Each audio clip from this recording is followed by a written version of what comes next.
जय श्री राम भाई, जय श्री राम। क्या हाल है? बढ़िया। तो आज का जो वीडियो है वो बीए सेकेंड सेमेस्टर सोशियोलॉजी के स्टूडेंट्स के लिए है, ठीक है। तो आज जो हम बहुत इंपॉर्टेंट चीज़ डिस्कस करेंगे, थोड़ा ध्यान से पढ़िएगा। आज हम लोग पता है पर्सपेक्टिव पढ़ने वाले हैं, ठीक है। तो कुछ हम लोग सोशियोलॉजिस्ट को डिस्कस करेंगे, उन्होंने क्या क्या बोला वो सारी चीज़ें डिस्कस करेंगे।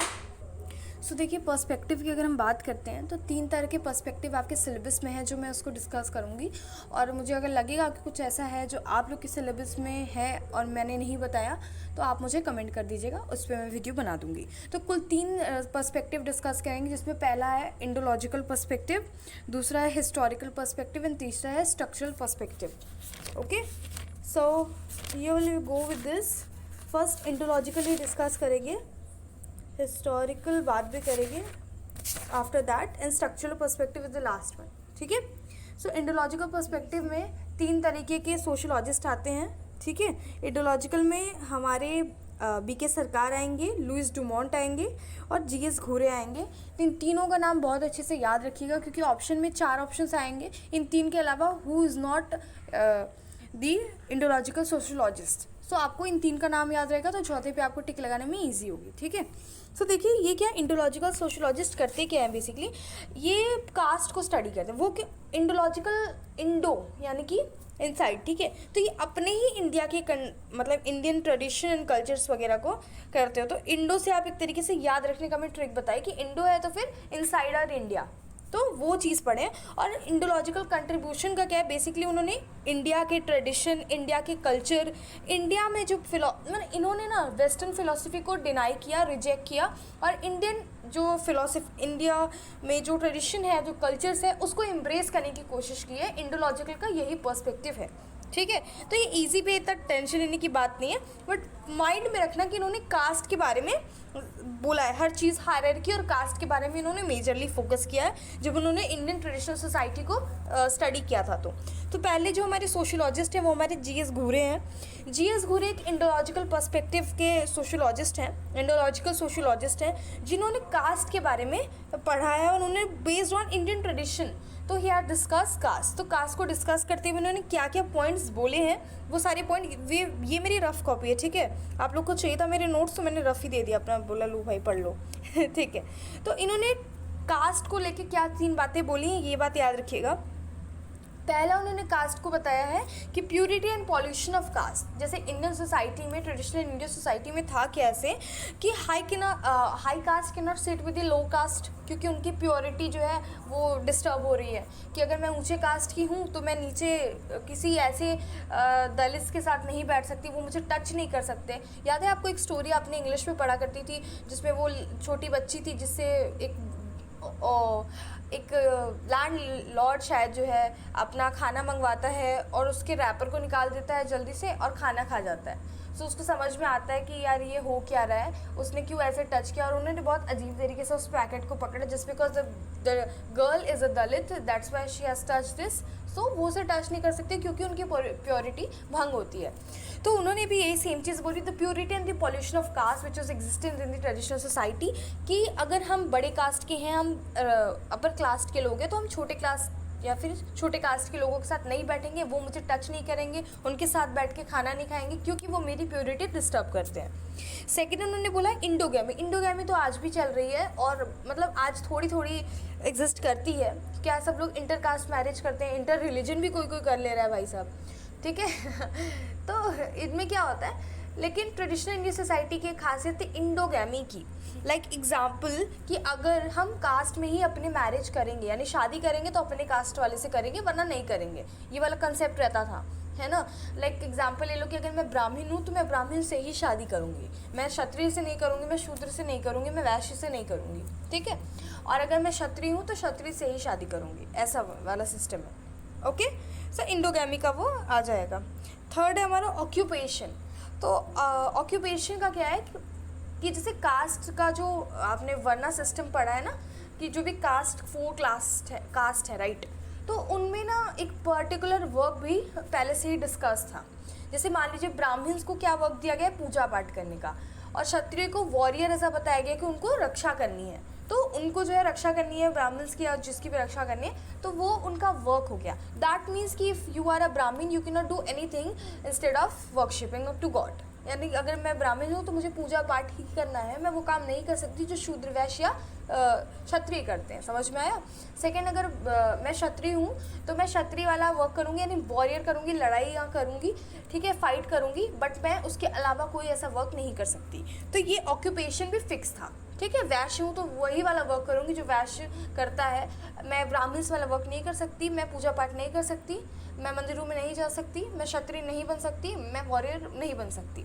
इट्स लाइक ऑक्यूपेशन, ठीक है। सो नोट में मैंने देखिए लास्ट में लिखा है ना, India has a segmental division based on birth. याद रखिएगा, बेस्ड ऑन बर्थ क्यों बोला गया? क्योंकि आप जिस कास्ट में जन्म लिए हो वही आपका सेगमेंटल डिवीजन अपने आप बना देता है। आपका जो पैदा हुए हो आप ब्राह्मण में, तो आप वो सेगमेंटल डिवीजन में आप अपने आप आ जाते हो कि यू आर ब्राह्मण्स, ठीक है। आप क्षत्रिय में कुल में पैदा हुए हो तो आप क्षत्रिय हो, वैश्य में पैदा हुए हो तो वैश्य हो, शूद्र हो। समझ में आ गया? सो नोट क्या है, इंडिया में सेगमेंटल डिवीजन है बेस्ड ऑन बर्थ, कि धर्म जन्म के आधार पर इंडिया में डिवीजन है। जीएस घुरे बोलते हैं। So this is the end of the GS Ghurye's indological perspective concept. तो उन्होंने जो भी चीज़ें बोली वो बहुत ही इजी थी, सिंपल थी, इसलिए मैंने बता दिया।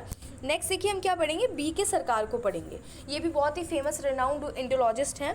इन्होंने क्या किया, इन्होंने ये भी सेम चीज़, rejected the western philosophies and cultures and embraces Indian philosophy, analyse caste and set. इन्होंने भी सेम चीज़ बोली, लेकिन बीके सरकार और जीएस घुरे के कॉन्सेप्ट में थोड़ा सा डिफरेंस था। देखो बीके सरकार है ना, कास्ट को caste is a base for wellbeing बोलते हैं, यानी कास्ट उनके लिए सही है, कास्ट का जो भी डिवीजन है वो सब सही है। लेकिन जीएस घुरे ने कुछ भी ऐसा नहीं बोला कि मैं उसके अगेंस्ट हूँ या उसके साथ हूँ। समझ में? उन्होंने एक तरीके से बता दिया कि इंडिया में क्या है, लेकिन बीके सरकार सपोर्ट किस चीज़ का कर रहे हैं, वो कास्ट की सिस्टम को सपोर्ट करते हैं और कहते हैं कि सही है, caste is a base for wellbeing. तो ये मैंने डिफरेंस बताया। बीके सरकार को एक्चुअल में पढ़ते हैं। देखो बीके सरकार के अकॉर्डिंग उन्होंने कास्ट को एनालाइज किया और इंडियन फिलोसफीज़ को एम्ब्रेस करने के बाद उन्होंने क्या बोला कि कास्ट बेस है वेलबींग का। दैट मीन्स कि अगर ये जो एक डिवीजन है कास्ट के अकॉर्डिंग पे, जो भी वर्क्स वगैरह हैं, ये सारी चीज़ें ठीक है, ये वेलबींग है, सब कुछ सही है। समझ में आया? जो भी बनाया गया है वो बिल्कुल ठीक है। और इनका थर्ड पॉइंट कहने का ये था कि cultural dynamics in Indian society, और वो ये भी चीज़ बोलते हैं कि ये तो caste is a base for wellbeing, but कुछ कुछ रीजंस की वजह से जो हमारा कल्चर है वो डिफ़र करता है, थोड़ा चेंज हो जाता है। कल्चर में चेंजेस आए हैं, इवोल्यूशन आया है। क्यों? देखिए, क्योंकि देखिए कल्चर जैसे इंडियन सोसाइटी का देख लो आप, तो उनके due to some factors the changes in the rituals in the culture which was found, तो इंटरचेंज ऑफ कल्चर, जैसे फॉरेन जो है वो भी सनातन धर्म मान रहे हैं। मैंने बहुत सारे ऐसे वीडियोस देखे जिसमें ढेर सारे फॉरेनर्स हैं वो कृष्ण जी की भक्ति करते हैं, ठीक है। मैंने खुद देखा है, आप गंगा घाट पे जाकर देखो एक बार, कितने फॉरेनर्स हैं जो महादेव को जल चढ़ाते हैं। तो क्यों? क्योंकि वो हमारे कल्चर को मानते हैं, एक्सेप्ट कर रहे हैं, बिकॉज दे लव दैट। उनको कोई फोर्स नहीं कर रहा है ना। और लोग की तरह ज़रूरत नहीं है धर्म परिवर्तन इन सब चीज़ों की, दिल से होना चाहिए। तो सनातनी वो लोग दिल से हैं, उनको ज़रूरत है। वो लोग अपने जहाँ पे जिस भी कंट्री से वो लोग बिलोंग करते हैं, ऐसा थोड़ी कि वो लोग अपने आप को चेंज करा रहे हैं, तो जिस भी धर्म के हैं वो हिंदू बन जा रहे हैं, नहीं ना। बट वो सारे वो प्रैक्टिसेस, वो कल्चर फॉलो कर रहे हैं जो कि एक हिंदू करता है, राइट। तो वो सनातनी हो गए मन से तन से। ओके, सो फॉरेनर भी होते हैं सनातनी, वो टेम्पल्स में जाते हैं, वो जो है जल चढ़ाते हैं महादेव को, पूजा पाठ करते हैं। समझ में आया? भक्ति करते हैं, कृष्ण भक्ति करते हैं। और इसी की वजह से जो कल्चर्स है ना वो हम कह सकते हो कि चेंज वो जो है कल्चर्स ट्रांसफॉर्म होता है, इंटरचेंज हो गया है, इंटरचेंज ऑफ कल्चर कि कल्चर जो है फॉरेन कल्चर ने अपना कल्चर तो वो फॉलो कर ही ले, लेकिन वो इंडियन कल्चर को अडॉप्ट कर रहे हैं। उनकी तरीके का पहनावा उन्हें बहुत पसंद आ रहा है, वो भी कल्चर का एक हिस्सा है। उनके जो वर्कशिप का तरीका है वो उन्हें पसंद आ रहा है, ठीक है। आपने देखा होगा ना, वो होली खेलने के लिए जितने सारे फॉरेनर्स आते हैं वो लोग कितने खुश हो जाते हैं। और वृंदावन की होली तो बाप रे फेमस है ही, ठीक है। तो I have seen many of the videos where foreigners are enjoying the Holi, उन्हें बहुत अच्छा फेस्टिवल लगता है। तो वो भी इंडियन कल्चर को बहुत ज़्यादा एम्बेरस करते हैं, तो इम्ब्रेस करते हैं, इम्ब्रेस करते हैं। Okay, so interchange of culture. और इंटरचेंज कैसे पाए जाते हैं? जैसे कुछ लोग होते हैं इंटर कास्ट मैरिज कर लेते हैं, इंटर रिलीजन मैरिज कर लेते हैं, उसमें भी कल्चर का चेंज होता है ना। तब तक जब तक आप अपने कल्चर की डोमिनेंसी ना दिखा दो। लाइक सपोज है कि मुस्लिम है, कोई हिंदू लड़की है, तो अब सिंपल सी बात है कि हिंदू अगर लड़की है तो फिर भी वो सारे कल्चर्स उसके मुस्लिम जो हैं उसके कल्चर को भी अडॉप्ट कर सकती है ना। तो वो दोनों साथ में, लेकिन ऐसा नहीं कि फोर्स करके एक पर्टिकुलर रिलीजन में ही आ जा पड़ेगा, राइट। लेकिन जो मतलब कुछ लोग होते हैं जो कि ऐसा करवा देते हैं, और कुछ लोग होते हैं जो कि कहते हैं कि नहीं जो है वही ठीक है। तो अगर इंटर रिलीजन आप कर रहे हो मैरिज, तो उसमें क्या होता है, कल्चर के ट्रांसफॉर्मेशंस होते हैं। मे बी आप जो है हाथ जोड़ के पूजा कर रहे हो, तो आपके बगल वाला भी ऐसा सेम चीज़ अडॉप्ट कर सकता है, अपनी प्रैक्टिस में ला सकता है कि हम भी हाथ जोड़ के भगवान के सामने खड़े हो जाए। हाँ, आप कुछ वो सेम चीज़ कर सकते हो जो फिर वो करता है। तो उसमें क्या होता है, एक कि आपका इंटरचेंज है, कल्चर्स के इंटरचेंजेस हैं, प्रैक्टिसेस, वैल्यूज़, इन सारी चीज़ों के। ओके, देन है हमारा थर्ड इंडोलॉजिस्ट है लुइस डुमोंट। अब देखो लुइस डुमोंट क्या बोलते हैं, believes in hierarchy, hierarchy is the breath of Indian society. ये बात हमेशा याद रखना कि उन्होंने बोला क्या है, hierarchy is the breath of Indian society. उनके अकॉर्डिंग की जो हायरार्की है ना, वो इंडियन सोसाइटी की सांस है, सांसें है।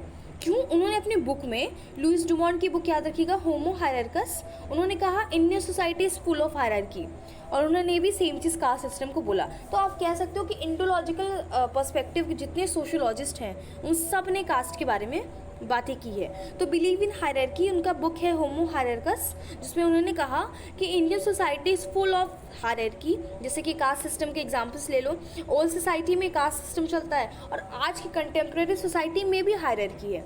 अब लोग कहेंगे कि कैसे, क्योंकि आज तो कास्ट सिस्टम उतना नहीं है ना। हम लोग साथ में बैठ के, हम मेरे दोस्त डिफरेंट रिलीजन के भी हैं, डिफरेंट कास्ट के भी हैं, लेकिन फिर भी हम दोस्त हैं। अब भी हम दोस्त हैं, तब भी दोस्त हैं, आज हमेशा रहेंगे जब तक वो धोखा ना दे दे सामने वाला। ठीक है, ये तो भाई बहुत बड़ा फैक्टर है, धोखा आप नहीं देते हैं। ओके, तो उनका कहने का मतलब था, लुइस डुमोंट कहते हैं कि इंडियन सोसाइटी में हायरार्की हमेशा है। ट्रेडिशनल सोसाइटी में कास्ट के बेसिस पे थी, और आज के कंटेम्प्रेरी सोसाइटी में इंडिया में वो क्लास के बेसिस पे है। क्लास समझते हो ना, rich class, poor class, upper middle, like elite class, समझ में आ रहा है ना। अब थोड़ा क्लियर होगा। तो देखिए मेरी गंदी राइटिंग जो है उस पर थोड़ा इग्नोर ना करते हुए थोड़ा सा जूम करके आप लोग इससे देखिए, इधर मेरी राइटिंग पे फोकस मत करिए, जो मैंने लिखा है इस पर फोकस करिए, ठीक है। वरना तुम लोग मेरी बेइज्जती करोगे कि मैम आप बहुत गंदा लिखती हो। तो भाई ये रफ़ है मेरा, ठीक है, ये सब मत बोला करो, रफ़ में कोई अच्छा नहीं लिखता, ठीक है। ओके, एटलीस्ट मैं डॉक्टर वाली राइटिंग से तो अच्छी ही लिखती हूँ। ओके, देखिए इन्होंने कहा कि प्रीवियस जो सोसाइटी थी वो कास्ट के बेसिस पे डिवाइड की गई थी, ब्राह्मण, क्षत्रिय, वैश्य, शूद्र। पर आज की कंटेम्प्रेरी सोसाइटी ना फाइनेंशियल पोजीशन पे डिवाइड करती है। जैसे कि अगर आप अपर मिडिल क्लास हो, लोअर मिडिल क्लास हो, मिडिल क्लास में आते हो, और या तो आप पुअर क्लास हो, पॉवर्टी स्ट्रिकन पर्सन हो, तो आपका क्लास मैटर करता है। तो आज की जो सोसाइटी है वो आपकी पैसे से देखती है, आप कितने एजुकेटेड हो उस बेसिस पे आपका डिवीजन होता है, कि आप अनपढ़ हो कि आप पढ़े लिखे हो, आप कितने पढ़े लिखे हो। तो एजुकेशन के बेसिस पे होता है, फाइनेंशियल पोजीशन के बेसिस पे हायरार्की होती है। एग्जैक्टली यार, तुमने नहीं देखा है जब भी कोई रिच पर्सन होता है तो उसके साथ अलग सा VIP ट्रीटमेंट होती है उसे, और अगर कोई मिडिल क्लास है उसके साथ कैसा बिहेव होता है। दोनों में तो ज़मीन आसमान का फ़र्क है ना। एजुकेशन की, अगर कोई अनपढ़ आदमी है तो आप उससे कैसे बात कर रहे हो, अगर कोई पढ़ा लिखा है वो कैसे बात कर रहा है, आप कैसे बात कर रहे हो उससे, ठीक है। लेकिन मेरे अकॉर्डिंग देखिए, एक थोड़ा ज्ञान दे देती हूँ कि लाइक कोई नहीं पढ़ पाया, कोई इलिटरेट है, उसके पीछे भी रीज़न होता है, तब तक जब तक आप उसके रीज़न को ये ना जाने कि मैंने पढ़ाई छोड़ दिया। बट पढ़ाई छोड़ दिया, किस रीज़न से छोड़ा, मे बी उनके पास रिसोर्सेज ना हो, may be they are not so rich कि वो आगे पढ़ सके, उनका मन था पढ़ने का बट जिम्मेदारी आगे इसलिए पढ़ नहीं पाए। सबकी रिस्पेक्ट करनी चाहिए, चाहे वो इलिटरेट ही क्यों ना हो, ठीक है। और आपको जितना करंट अफेयर नहीं आएगा वो उस इलिटरेट बंदे को आता रहेगा। लिटरली मैं बता रही हूँ कि आप एक बार बैठ जाओ किसी ऐसे पर्सन के साथ जो भले ही उतना पढ़ा लिखा नहीं है जितना आप पढ़े लिखे हो, लेकिन आपको नहीं पता रहेगा देश दुनिया में क्या चले, उन लोगों को पूरा पता रहेगा, और वो आपकी अच्छे से खबर भी लेंगे, आपसे डिफरेंट क्वेश्चन पूछेंगे। समझ में आ गया ना। तो आपको रिस्पेक्ट करनी चाहिए सबकी। ये मेरा थोड़ा सा ज्ञान था इस टॉपिक से हट के। अब दोबारा टॉपिक पे आते हैं। तो लुइस डुमोंट का ये सिंपल सा कहना था।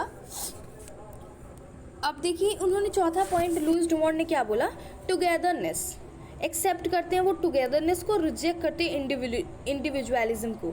यानी इनके अकॉर्डिंग कि festivals are meaningless without togetherness. जैसे एग्जांपल ले लो कि जैसे लुइस डुमॉन्ट ने अभी तक जो भी हायरार्की वगैरह डिस्कस की, उसमें उन्होंने यही सेम चीज़ बोला।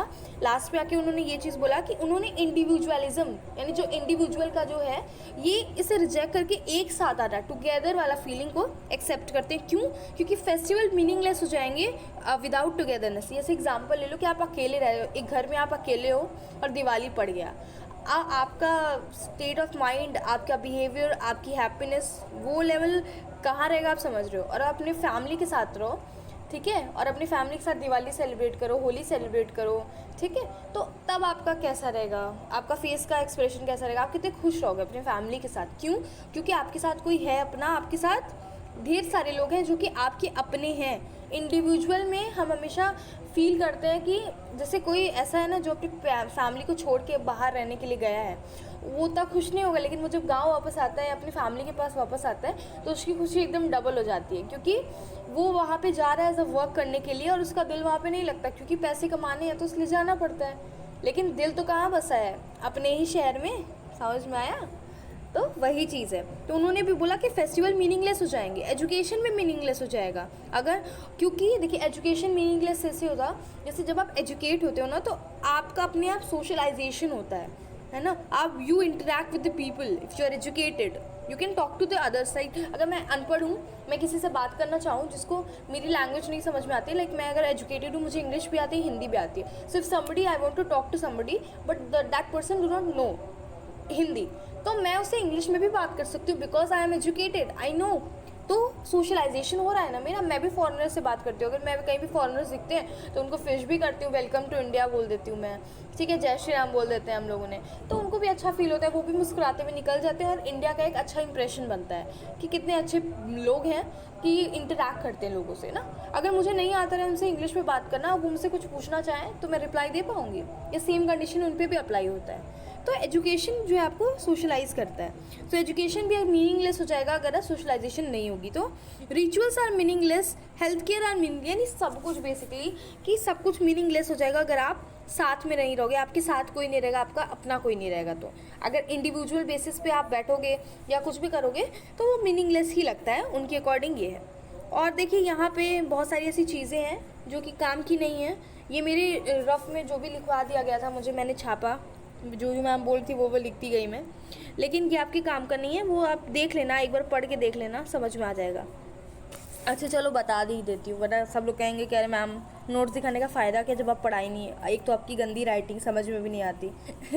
देख मैं पढ़ती हूँ ना। इंडोलॉजिस्ट में क्या था? इंडोलॉजिस्ट है sociologist who has the perspective of studying in society. वो इंडियन सोसाइटी को स्टडी करते थे, which folds that the nature of Indian thought and psychologist psychological makeup is characterized by holism and collectivism and is different from that is the West which embrace accept in well। ये बोल रहे हैं ना कि India society पता है क्या है, सोशलाइज होती है, होलिज्म पे बिलीव करती है, कलेक्टिविज्म पे बिलीव करती है ना, और वहीं जो वेस्टर्न कल्चर है वो किस पे बिलीव करता है? इंडिविजुअलिज्म पे, लिबर्टी, फ्रीडम, इन सब पे बिलीव करता है। जैसे हम अपनी फैमिली का ना, बहुत हम अपनी फैमिली से अटैच है, लेकिन आप फॉरेनर कंट्री में जाएंगे ना, उनको उतना नहीं होता, उनको पैसे से मतलब होता है, वो मटेरियलिस्टिक होते हैं। जैसे हम अपनी फैमिली को जब छोड़ के जॉब करने के लिए जाते हैं ना, उनको बहुत तकलीफ होती है, और कोई ट्रेनिंग पीरियड में भी जाता है, लाइक जहाँ पर सरकारी नौकरी लग गई आपकी, तो ट्रेनिंग पीरियड की भी मालूम, मैंने बहुत सारे आर्मी वगैरह की वीडियोस देखी है जिसमें वो अपने ज्वाइनिंग के टाइम पे निकल रहे थे, और it is very emotional because they are crying, और सब लोग रो रहे हैं,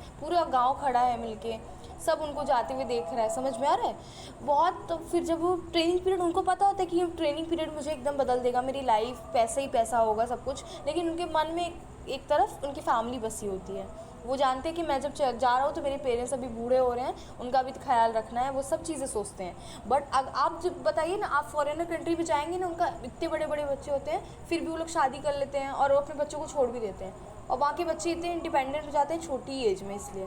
समझ में आया? तो वहाँ पे उतना मैटर नहीं करता, इंडिविजुअल मैटर करता है, उनकी फ्रीडम मैटर करती है, उनको लिबर्टी चाहिए होती है, ये सारी चीज़ें। So in order to better understanding it must be understood in the terms of Indian thinking. तो उन्होंने कहा इससे बेटर है कि हम इंडियन थिंकिंग ट्रेडिशन और फिलोसफीज़ को करें, तो यही उनका पर्सपेक्टिव था, इंडियोलॉजिकल पर्सपेक्टिव था उसका। और मैंने पहले ही बताया कि बहुत सारे पर्सपेक्टिव होते हैं, जिसमें से फंक्शनल भी होता है, हिस्टोरिकल भी होता है, स्ट्रक्चरल भी होता है, जो कि आपके सिलेबस में तो नहीं है बट फिर भी बता देती हूँ। देखो हिस्टोरिकल पर्सपेक्टिव हम पढ़ने वाले हैं ना, तो इसे क्यों अभी बताऊँ, छोटे 2 लाइन में मैंने सिर्फ लिखा ही है। फंक्शनल पढ़ लेते हैं क्योंकि ये आपके पार्ट नहीं है सिलेबस का। So it formulate functional perspective क्या होता है, it is formulative based on functions of societal phenomena. It means that every contribution of the society is based on the function that it perform. यानी society का हर एक contribution, मतलब basically क्या function perform कर रहे हो, दस फंक्शनल पर्सपेक्टिव। ठीक है, ये आपके सिलेबस में नहीं है तो इतना डिस्कस करने की ज़रूरत नहीं है ना, सो चिल। देखिए स्ट्रक्चरल पर्सपेक्टिव क्या बोलता है, ये भी हम पढ़ेंगे, तो घबराने की ज़रूरत नहीं है। सिर्फ लिखा हुआ है, मेरे नोट्स हैं पूरे के पूरे, तो मुझे पढ़ना पड़ रहा है। ओके, स्ट्रक्चर पर्सपेक्टिव क्या करता है, it employs in other words that human beings are not completely free in their choices and action. वो कहते हैं कि ह्यूमन बींग्स जो है वो चॉइस ले रहे हैं, वो अपने काम कर रहे हैं, बट फिर भी वो कम्प्लीटली फ्री नहीं है। They are not an autonomous body, वो ऑटोनॉमस बॉडी नहीं है जो मन चाहे वो करे। इंस्टेड दे आर कंस्ट्रेन्ड और restricted by some social world. जैसे आप एग्जाम्पल ले लो, आपको कुछ करना है, राइट, लेकिन आप दुनियादारी में बंधे हुए हैं, आपका डिसीजन तो है, लेकिन फिर भी आप कहीं ना कहीं सोसाइटी से प्रेशराइज होकर वो डिसीजन ले रहा है। स्ट्रक्चरल पर्सपेक्टिव ये बताता है। और they inhabit the social relation which they form with one another. और वो क्या करते हैं, वो सोशल रिलेशन बनाते हैं एक दूसरे से। ये सारे स्ट्रक्चर पर्सपेक्टिव के आएंगे, मैं इसे एक्सप्लेन करूँगी डीप में, तो घबराने की ज़रूरत नहीं है। अब आप ये पॉइंट्स वाइज देख लीजिए ना। The major contributions by BK Sarkar are as follows: Indian societies culture dynamic in shaping interaction, tradition influence social rules and regulation. Caste की एनालिसिस की इन्होंने। It criticize western philosophies, BK Sarkar ने वेस्टर्न फिलोसफी को क्रिटिसाइज़ किया और वो इंडोलॉजिकल पर्सपेक्टिव के sociologist बन गए। लुइस डुमोंट का भी सेम चीज़ था जो मैंने अभी आपको बताया कि हायरार्की, उन्होंने अपनी बुक होमो हायरार्कस में डिस्कस किया। और जीएस घुरे को हम लोग डिस्कस करते हैं, चलिए। The major contribution of G.S. Ghurye revolves around the fact that caste is influenced traditionally in the Indian society from a long time, and it fixes the way of lifestyle of individual in the society. The different lifestyle influence factors of Indian society according to G.S. Ghurye are endogamy, untouchability, purity and pollution of caste, marriage within their own caste, segmental division and occupation position। ये सारी बातें जो पहले के sociologist बोल चुके हैं वही सेम चीज़ G.S. Ghurye भी बोलते हैं कि इंडिया की सोसाइटी इन्फ्लुएंस्ड है बाय दी, मतलब Indian society is influenced by the cast.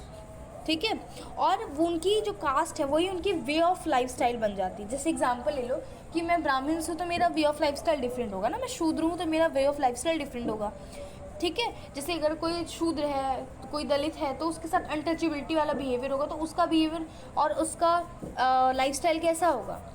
यही ना कि उनके पास बेसिक नेसेसिटी भी मौजूद नहीं है, वो बहुत गरीब हैं, ऐसा कुछ हम लोग फ्रेम करते हैं ना अपने दिमाग में जब ये सारी बातें याद आती हैं। नो, इन्होंने भी सेम चीज़ बोला कि इंडोगैमी है सोसाइटी में, इन्होंने बोला अनटचेबिलिटी है सोसाइटी में जिसमें purity and pollution of caste भी आ जाता है।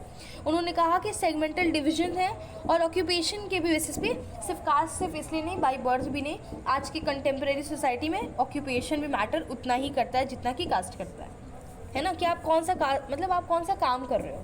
लाइक अगर आप बहुत ऊंची जॉब कर रहे हो तो वो भी बहुत इन्फ्लुएंस डालता है, और कौन से कास्ट के हो वो भी बहुत इन्फ्लुएंस डालता है। अच्छा ब्राह्मण है, ओके, अच्छा क्षत्रिय हैं आप, ओके ओके, अरे बाप रे, आप जो है आईएएस हैं, ओ वाओ, बहुत सही बेटा, समझ में आया। तो आपका सिर्फ सेगमेंटल डिवीजन कास्ट पे नहीं है, आपका ऑक्यूपेशन पे भी है। आपको ट्रीट लोग वैसे ही करेंगे जिस टाइप का आपका ऑक्यूपेशन है। आईएएस के लोग अलग टाइप का ट्रीट करेंगे ना, वीआईपी पर्सन। और वहीं आप जो है एक लेबर हो, आपको कैसे ट्रीट करेंगे। आप रिक्शा चलाते हैं, आपको कैसे ट्रीट करेंगे। आप सब्जी का ठेला लगाते हैं, आपका कैसा ट्रीटमेंट होगा बताइए सोसाइटी में। तो सोसाइटी में हेयर डिवीजन हायरार्की है, वही जीएस घुरे ने बोला है। Okay, I hope it is clear. Second है हमारा हिस्टोरिकल सोशोलॉजिस्ट। हिस्टोरिकल पर्सपेक्टिव वाले बोलते क्या है कि ये सोसाइटी को जज करते हैं on the basis of history या फिर उनके हिस्टोरिकल इवेंट्स को। ठीक है, जैसे हम किसी चीज़ को हिस्ट्री के बेसिस पे जज करके बोले कि ये तो ऐसी ही होगी, ये तो ऐसा ही होगा, तो वो हो जाता है ना जजमेंट बेस्ड ऑन हिस्ट्री और पास्ट ऑफ अ पर्सन। तो हिस्टोरिकल सोशोलॉजिस्ट का भी वही सेम कंटेक्स्ट लेके चलना कि वो हिस्ट्री जो सोसाइटी है उसकी हिस्ट्री के बेसिस पे ही जजमेंट फॉर्म करते हैं। इनमें आपको 2-3 लोगों के बारे में पढ़ना है। आपका पहले हिस्टोरिकल सोशियोलॉजिस्ट में आएंगे ऑगस्ट कॉम, फिर कार्ल मार्क्स और उसके बाद मैक्स वेबर। ठीक है, ये 3 इसमें आएंगे सोशियोलॉजिस्ट, नाम याद रखिएगा। तो थोड़ा सा ये ज़्यादा बुरी तरीके से लिख दिया है मैंने, क्योंकि देखिए हिस्टोरिकल में ना कार्ल मार्क्स क्या बोलते हैं कि class is a major phenomena in which society varies from ancient to contemporary. जैसे उन्होंने बोला ना, कार्ल मार्क्स की एक थ्योरी है कैपिटलिज्म, ठीक है। तो उसमें वो यही चीज़ बताते हैं कि जो fight between the rich and the poor is the ideal form of society. जैसे नहीं, हम लोग बोलते हैं लैंडलॉर्ड और लेबर के बीच में जो फाइट चलती रहती थी, जस्ट बिकॉज लैंडलॉर्ड जो था वो रिच होता था और वो बहुत एक्सप्लॉइट करता था, एक्सप्लॉइटर होता था वो, और एक्सप्लॉइटेड यानी कि फार्मर्स वगैरह होते थे। तो कार्ल मार्क्स ये कहते हैं कि जो हिस्ट्री में जैसे ये है कि आइडियल फॉर्म ऑफ सोसाइटी क्या है कि the exploiter and the exploited वाला जो कॉन्सेप्ट है, तो वह कैपिटलिज्म में आएगा, जिसमें वो कह रहे हैं कि the fight between the rich and the poor and the exploiter and the exploited is an ideal form of society. तो ये भी हिस्टोरिकल पर्सपेक्टिव लिया गया ना कि जो पहले के ज़माने में जो लैंडलॉर्ड होते हैं वो कितने बुरे होते थे, वो इलिटरेट फार्मर्स को ना ऐसा अपने जाल में फंसा के उनसे बहुत एक्सप्लॉइट करवाते थे, उनको पता नहीं होता तो उनको कम वेजेस देते थे और पूरी ज़िंदगी अपना गुलाम जैसा ट्रीट करते थे उनको। समझ पाया? तो कार्ल मार्क्स की यही है कि उनके अकॉर्डिंग ये कैपिटलिज्म में यही बोलते हैं कि the ideal form of society is the fight between the rich and the poor. तो कार्ल मार्क्स का इतना ही है। फिर देखिए मैक्स वेबर सेकंड है, उन्होंने अपनी बुक में लिखा है, इनकी बुक का नाम है Protestant ethic and spirit of capitalism. Okay, so max weber क्या करते हैं, max weber focus on the eradication of capitalism. अब जैसे कि जो हमारे अभी अभी मैंने बोला कार्ल मार्क्स क्या कहे कि कैपिटलिज्म ही एक आइडियल फॉर्म है सोसाइटी का, लेकिन मैक्स वेबर कहते हैं कि उनको कैपिटलिज्म हटाना है, ठीक है। अब इसमें प्रोटेस्टेंट एथिक, इनकी बुक का नाम आप देख रहे हो, देखो प्रोटेस्टेंट एथिक होता क्या है। देखिए क्रिश्चियनिटी के ना दो पार्ट्स हैं, जो क्रिश्चियन लोग होते हैं वो दो भागों में डिवाइडेड होते हैं, एक कैथोलिक्स क्रिश्चियन होते हैं और एक प्रोटेस्टेंट होते हैं। तो कैथोलिक्स क्या बिलीव करते हैं कि सब कुछ भगवान ने पहले से ही डिटरमाइन करके रखा हुआ है, और holiday is a Holi day, समझ में आया? वो भी वही से कॉन्सेप्ट है कि जो एक दिन भगवान जी को मिला है उसमें भगवान का पूजा ही करना है। और उनके अकॉर्डिंग ये है कि जो कैथोलिक्स होते हैं वो बोलते हैं कि भगवान ने मेरी किस्मत डिफाइन करके रखी हुई है, तो जो होना है वो फिक्स है, सब कुछ प्री डिटरमाइन है, भगवान ने सब कुछ तय करके रखा हुआ है।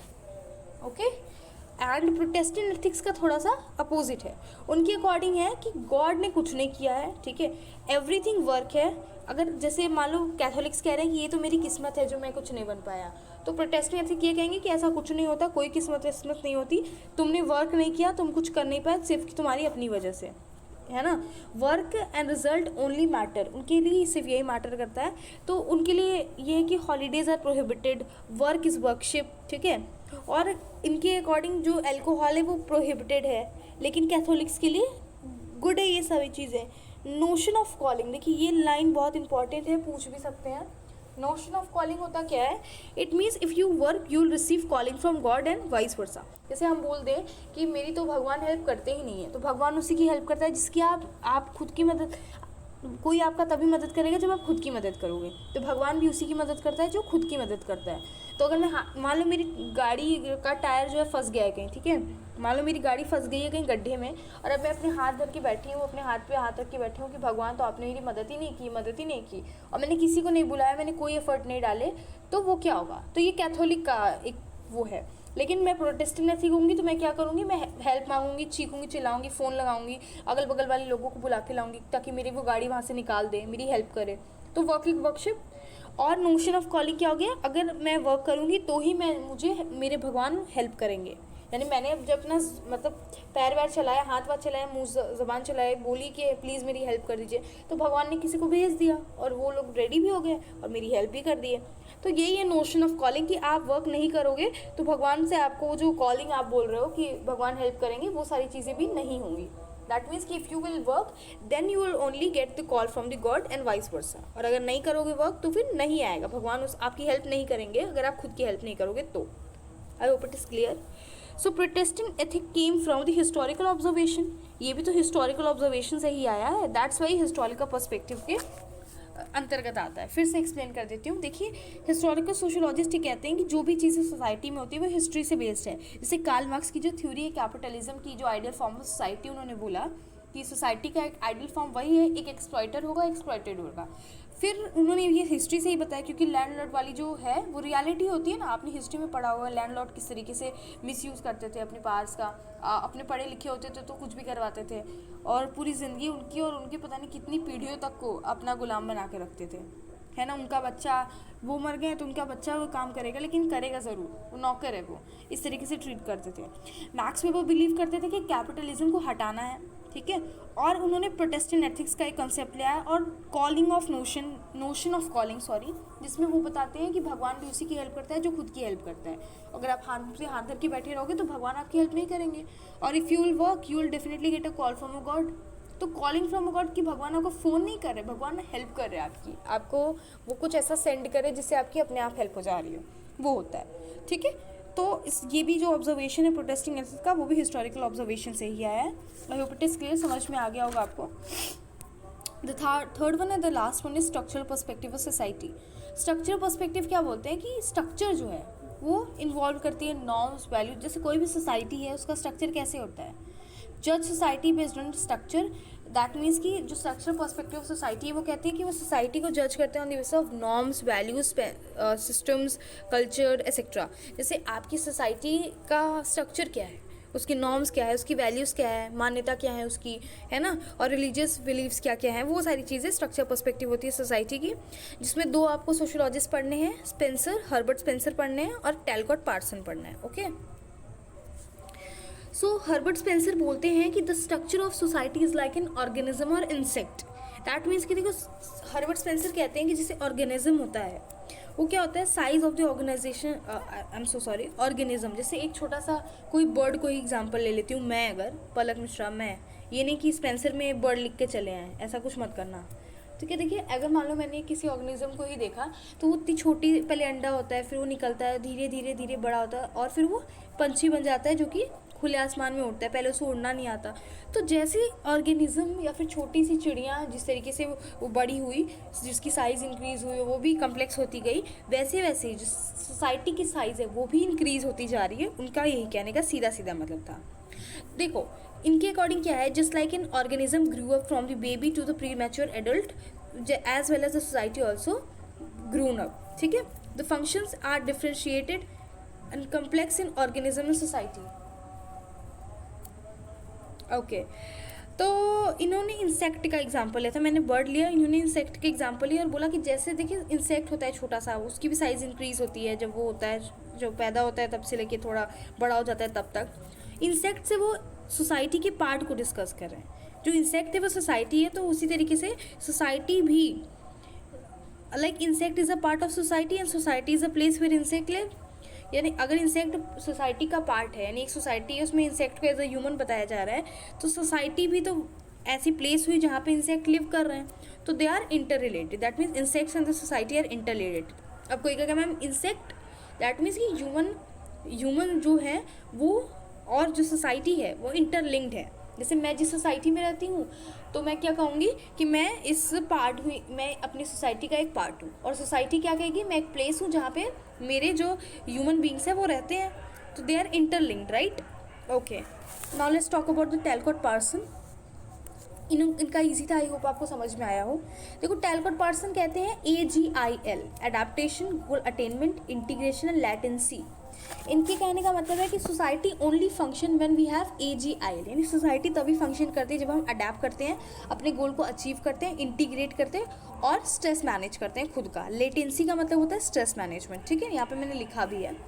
तो वो कहते हैं कि सोसाइटी तभी रन कर, सोसाइटी का जो स्ट्रक्चर है, जो कॉम्प्लेक्स स्ट्रक्चर है, वो तभी रन करेगा जब हम अपने आसपास की चीज़ों में अडेप्ट करना सीखें। जिसको देखो अडेप्ट नहीं करने आता ना, वो कहीं नहीं रह पाएगा, रियलिटी है ये। क्योंकि आप जैसा मान लो कि सर्कमस्टांसेस आपके कुछ भी जैसे भी रहे हो, लेकिन जब आप किसी इन्वायरमेंट में जाते हो तो आपको घुलना बहुत ज़रूरी होता है, अडाप्ट करना बहुत ज़रूरी होता है, अपने गोल को अटेन करना, अचीव करना। जिस लाइफ में सबकी एक गोल होती है, उसको अचीव करना भी नेसेसरी होता है। इंटीग्रेट करना, दैट मीन्स यूनाइटेड, है ना, यूनिटी में रहना, एक साथ रहना। तो जब तक हम लोग इंटीग्रेट नहीं होंगे तब तक वो सोसाइटी रन नहीं कर पाएगी, और हमको, अब सोसाइटी इतनी कॉम्प्लेक्स है तो स्ट्रेस मैनेजमेंट भी ज़रूरी है।